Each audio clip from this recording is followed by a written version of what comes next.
So Alex, Walling Estate has just launched a landlord and tenants department. Tell me about the services that you're offering.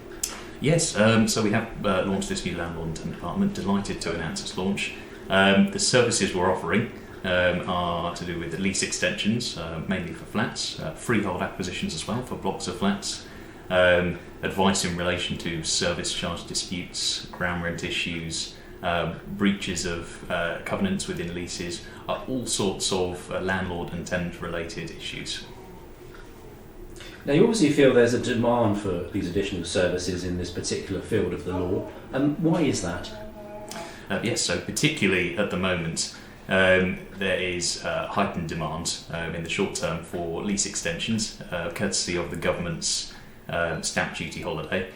By virtue of more buyers in the market, more buyers means more people want lease extensions, so there's that short-term increase in demand.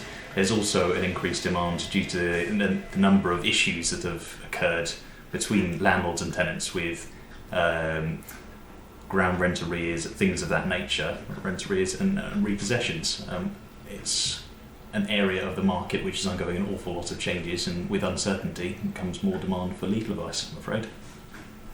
And what are the specific challenges that have been thrown up by the challenges of the coronavirus?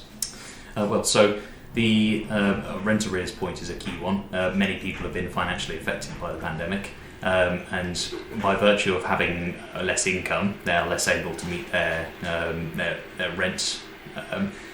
And as a result of that, their landlords are in a difficult position where they no longer have the steady income that they once had from the tenants, and so you've got that friction between the landlords and tenants.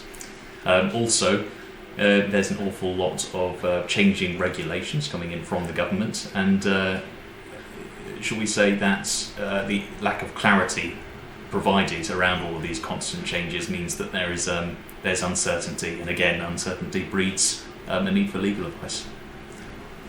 And more generally, are there some other issues that landlords and tenants should be looking out for in the coming 12 months?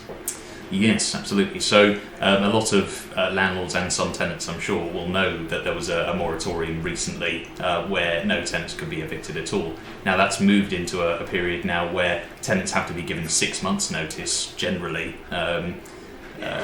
before they can be asked to move out.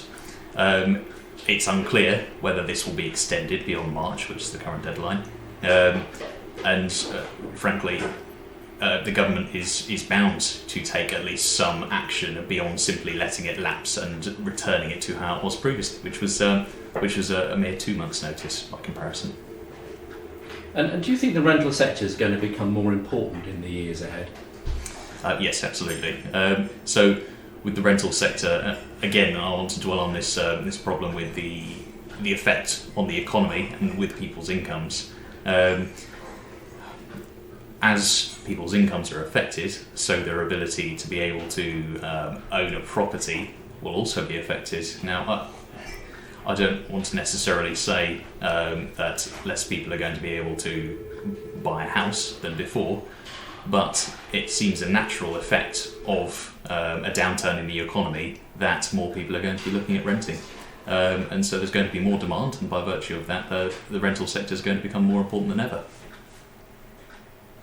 And finally, the landlord and tenant sector obviously is critical for many reasons, but on the one hand, for landlords, it's their livelihood or part of their livelihood, and of course we all know that the roof over your head as an owner or a tenant is one of the most important things in your life and in your well-being.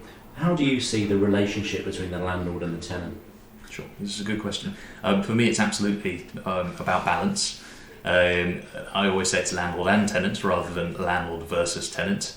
And the reason I say that is because it's a common view that the views of landlords and tenants are opposite and contrasting. But I don't necessarily think that they need to work against each other. There is much to be gained from the two parties working together.